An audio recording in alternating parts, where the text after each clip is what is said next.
सोचिए, क्या हो अगर किसी के पास ऐसी पावर आ जाए जिससे वो किसी को भी कंट्रोल कर सके। नहीं नहीं, ये कोई जादू नहीं है, बल्कि साइकोलॉजी का वो सबसे डार्क कोना है जिसे दुनिया के सबसे पावरफुल लोग इस्तेमाल करते हैं। और आज इसे सीखने का मौका है। ये सिर्फ उनकी मेहनत का नतीजा नहीं है। असल में उनके पास एक ऐसा साइकोलॉजिकल हथियार है जो उन्होंने कभी किसी के साथ शेयर नहीं किया। आज वही डार्क साइकोलॉजी सामने आने वाली है जिसे अरबपति अपने लक्ष्यों को हासिल करने के लिए इस्तेमाल करते हैं। क्योंकि अब जो सीखने को मिलेगा उससे जिंदगी में लागू करने के बाद सब कुछ बदल सकता है। तो चलिए इस खेल को शुरू करते हैं। तो पहला और सबसे बड़ा राज, अमीर लोगों का दिमाग हम सबसे बिल्कुल अलग तरीके से काम करता है। और ये बात पैसे की नहीं है, ये है उनकी सोच की। जब हम लोग कोई प्रॉब्लम देखते हैं तो हमारा दिमाग क्या कहता है?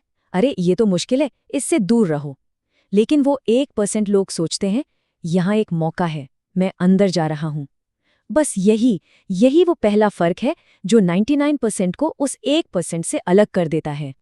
देखिए, हमारा दिमाग ना हजारों साल पुराने सर्वाइवल मोड पर चलता है। जब हमारे पूर्वजों के सामने कोई शेर आता था तो दो ही ऑप्शन थे, या तो लड़ो या भाग जाओ। लेकिन अरबपतियों ने इस पूरी प्रोग्रामिंग को ही उल्टा कर दिया है। वो खतरे में रुकते नहीं हैं, वो सीधा अटैक करते हैं। जब एलन मस्क ने स्पेसएक्स में अपना सारा पैसा लगा दिया तो सबने कहा कि वो फेल हो जाएंगे। जेफ बेजोस ने अमेज़न तब शुरू किया जब ऑनलाइन शॉपिंग पर कोई यकीन तक नहीं करता था। ये जुआ नहीं था, ये था कैलकुलेटेड सर्वाइवल। उनके लिए रिस्क का मतलब खतरा नहीं, बल्कि मौके तक पहुंचने का एक सीधा रास्ता है। तो पहला राज क्या है? जो लोग रिस्क से डरते हैं वो एवरेज रह जाते हैं, और जो रिस्क को समझते हैं वो अमीर बनते हैं। चलिए अब आते हैं दूसरे सीक्रेट पर। ये एक अंदर की लड़ाई है। ये है मुश्किल फैसले लेने के लिए ज़रूरी अनुशासन, यानी कि जज्बातों का खेल। एक सिचुएशन इमेजिन कीजिए। एक फाउंडर है, उसे एक ऐसा प्रोडक्ट बंद करना है जिसे उसके सबसे करीबी दोस्त ने बनाया है। क्यों? क्योंकि बिजनेस डूब रहा है। अब यहाँ एक इमोशनल ट्रैप है, दोस्ती बचाई जाए या बिजनेस? ज्यादातर लोग इसी सवाल में उलझ कर रह जाते हैं। लेकिन एक अरबपति का फैसला भावनाओं पर नहीं, बल्कि डेटा पर आधारित होता है। अगर डेटा कहता है कि प्रोडक्ट फेल है तो मतलब फैसला हो चुका है। स्टीव जॉब्स ने अपने बेस्ट फ्रेंड को कंपनी से निकाल दिया था, बिना एक सेकंड सोचे। ये क्रूरता नहीं है, ये है इमोशनल डिसिप्लिन। इस लाइन को हमेशा याद रखिएगा। अमीर लोग अपने भावनाओं को सिर्फ एक जानकारी की तरह देखते हैं, लेकिन उनके एक्शन हमेशा स्ट्रैटेजी होते हैं। वो हालात को बिल्कुल बाहर से देखते हैं, ठीक वैसे ही जैसे एक शतरंज का खिलाड़ी जीतने के लिए अपने एक प्यादे को भी कुर्बान कर देता है। और अब बात करते हैं तीसरे और शायद सबसे शक्तिशाली हथियार की। ये है धैर्य।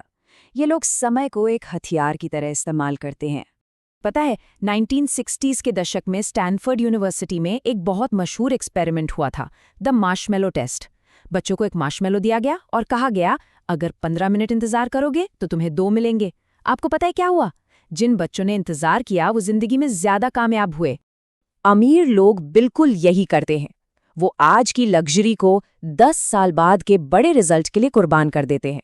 लेकिन डार्क साइकोलॉजी यहां से शुरू होती है। वो सिर्फ खुद इंतजार नहीं करते, वो इस साइकोलॉजी का इस्तेमाल दूसरों के खिलाफ भी करते हैं। FOMO, fear of missing out, ये उनका सबसे बड़ा हथियार है।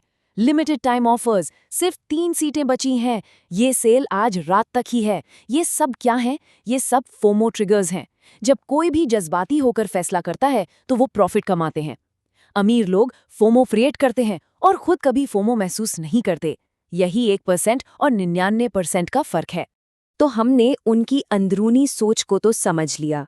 अब देखते हैं कि वो बाहरी दुनिया को, मतलब दूसरे लोगों को कंट्रोल करने के लिए कौन से हथकंडे अपनाते हैं। जितना कम बोला जाए उतना ज्यादा कंट्रोल में रहा जा सकता है।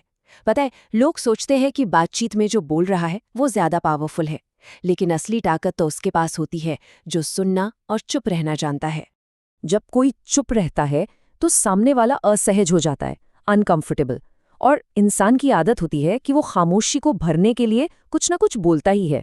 और जैसे ही वो बोलता है, वो जानकारी देता है, वो अपनी कमजोरियां बताता है, और बस इसी तरह कंट्रोल की पोजीशन में आया जा सकता है। ये नेगोशिएशन और बहस में सबसे ताकतवर हथियार है। दूसरा हथियार है पसंद का एक भ्रम पैदा करना। मान लीजिए किसी को अपने दोस्त के साथ बाहर जाना है।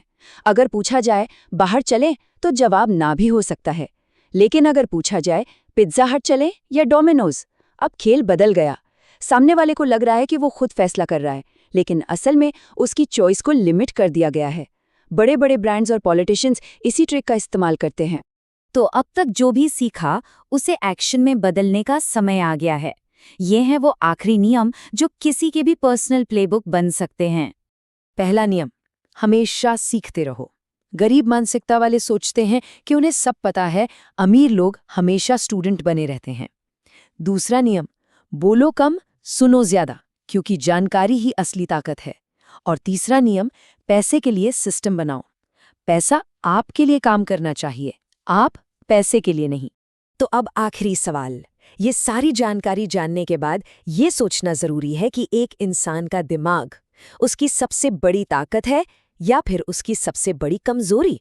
फैसला हर किसी का अपना है।